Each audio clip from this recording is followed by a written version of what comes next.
Kaibigan, pag-usapan po natin gamutan sa diabetes, especially type 2 diabetes. Ito yung diabetes sa may edad, above 30 years old. Dito po, pag tumataas ang blood sugar. Yan ang topic natin ngayon. Tingnan muna natin kung ano ang sintomas ng diabetes at yung gamutan, ituturo ko mamaya. So basically, pag diabetes, yan, laging gutom ang pasyente. Laging nauuhaw, pwedeng dry mouth. Madalas na mamayat kahit kain ng kain sila. Ito po, pag nagkaroon na ng komplikasyon, namamanhid na ang paa, ng kamay, lumalabo na ang mata, matagal na ang diabetes dyan. Lalo na kung impotence o mahina na sa sex, medyo late symptom na po yan. Para malaman kung may diabetes, papacheck ng fasting blood sugar. Pag ang fasting blood sugar lampas sa 126 mg per DL, pag twice kinuha, ay may diabetes na yan. Para masigurado, pwede itong hemoglobin A1C. Pag mas mataas dito, sa 6.5, may diabetes na rin. Baka minsan may nakikita kayong mga mali-maling mga fake news na sinasabi ko raw hindi magandang metformin. Huwag po maniwala, ha? Kasi alam yan ng lahat ng doktor. Talagang ang first line na binibigay natin na gamot sa diabetes ay metformin. Yan talaga piniprescribe ko. Kaya dapat po, tingnan nyo muna yung video ko, tingnan nyo yung page ko. Dapat doon kayo sa Doc Willie Ong page na 16 million followers or sa YouTube channel ko na may 7 million followers. Kahit sino naman pwede kumuha ng picture ko, ilagay kahit anong produkto. Ha? Tingnan nyo muna para sigurado po tama yung gamutan ninyo. Okay? So kaming mga doktor, ako po isang internist. Pag diabetes, pwede kayo sa family medicine, internist. Pwede, pero pinakamaganda sa endocrinologist. Sila yung specialista sa diabetes, lalo na kung medyo serious na yung diabetes nyo. So, ang ginagawa ng doktor, first line, ito po ang treatment, obese, mataba. Kung mataba man siya o hindi mataba, first line natin, metformin. Binibigay po to. Pag hindi nakuha ng metformin, dadagdagan ng sulfonylurea. Isang grupo ng mga gamot kasama ang gliclazide, glimepiride, ito yung madalas binibigay sa inyo. Pag hindi pa nakuha nito, let's say mataas talaga ang blood sugar, 200 plus, o binigyan ng metformin, ayaw bumaba, dinagdagan ulit nito, ayaw bumaba. Meron pang third line, itong mga glitazone. Okay, mga pioglitazone. At pag hindi pa rin makuha nitong pangatlong gamot, doon na pupunta sa insulin. Ang trabaho ng metformin, marami siyang trabaho. Lahat pampababa ng blood sugar. Binabawasan niya yung paggawa ng sugar ng mga organo, pati pag-absorb ng blood sugar, mas binabawasan, maganda to. Tsaka ito, pati paggamit ng sugar ng mga muscles natin, pinapataas niya. So may mga malaking pag-aaral na sa metformin. Talagang marami ng trials na pakita. Ito, 1998 pa to. Pero magandang trial to sa libo-libong pasyente. Nakita nila basta umiinom ng metformin, nakabawas sa pagkamatay. Less death by 42%. Mas hindi namamatay ang mga diabetic na umiinom ng metformin. Pag hindi umiinom, mas namamatay. Less heart attack, 39%. Less stroke, less napuputol ang paa, 32%. So, ganito yung gamutan ng mga doktor, mga specialista tulad namin. Una-una, syempre, exercise muna, dieta muna, kung hindi naman ganun kataas ang blood sugar. Pero kung mataas na, ito, metformin first line. 500 milligrams, pwedeng twice a day, 3 times a day, maximum mga 4 times a day itong metformin.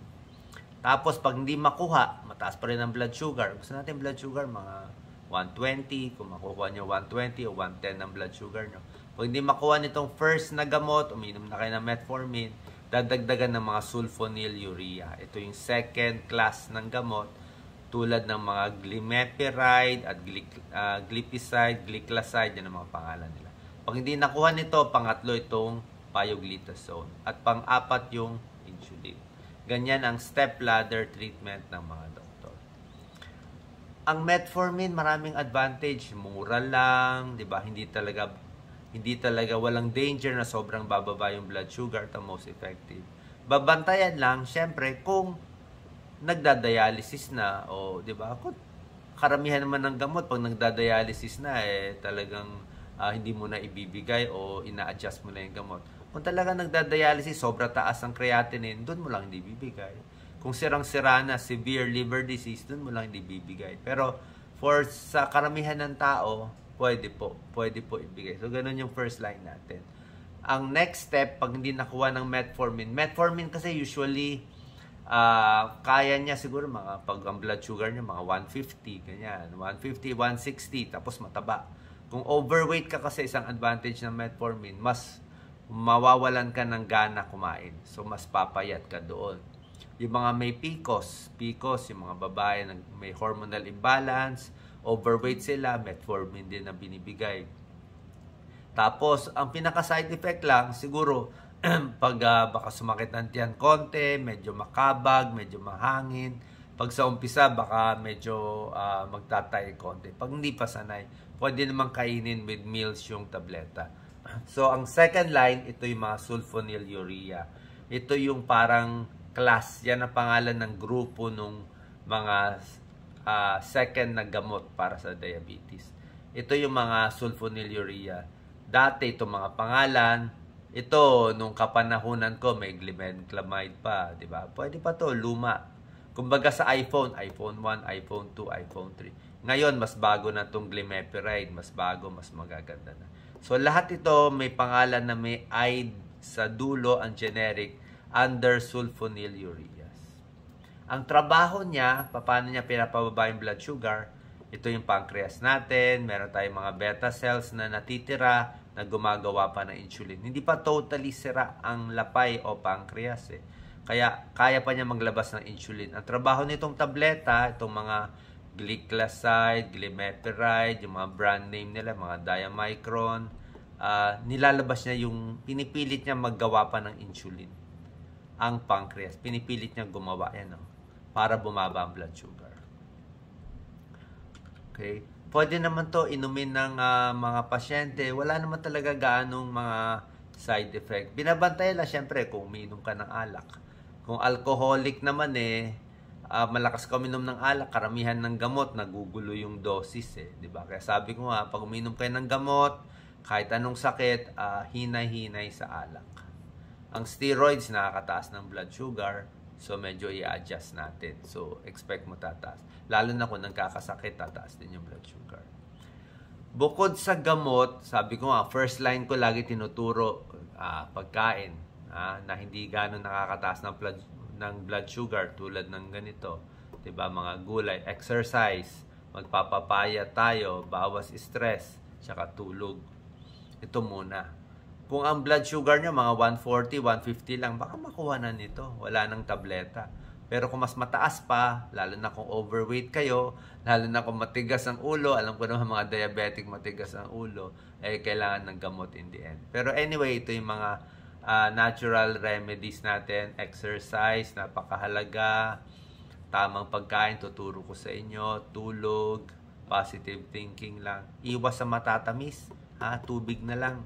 Tubig na lang sa atin. Para sa diabetes, titingnan natin yung glycemic index. Pag mataas ang numero, above 17, bawal sa diabetes o konti lang. Tingnan nyo to, lahat ng kanin, taas.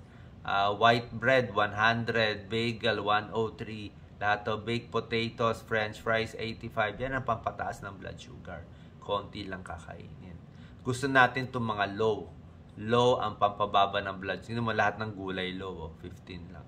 Asparagus, broccoli, celery, kiwi, yan, Tingnan niyo lahat po to. Napakaganda, pampababa. Maganda to sa diabetes, busog ka na, hindi pa tataas ang blood sugar mo. Yung asukal, nakatago sa loob ng prutas. Ganyan po ginawa ng Diyos. Ang sugar natin, fructose, nasa loob ng apple. Kaya kailangan kainin mo muna yung buong apple. Pag saging, okay po to.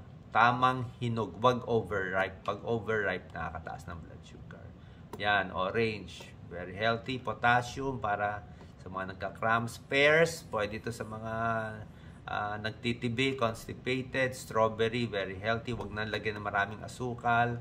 Suha, spinach, okra, di ba? Pang diabetes, carrots, kamatis. Yan, broccoli at iba pa. Sana nakatulong tong video po para makontrol ang inyong blood sugar. God bless po.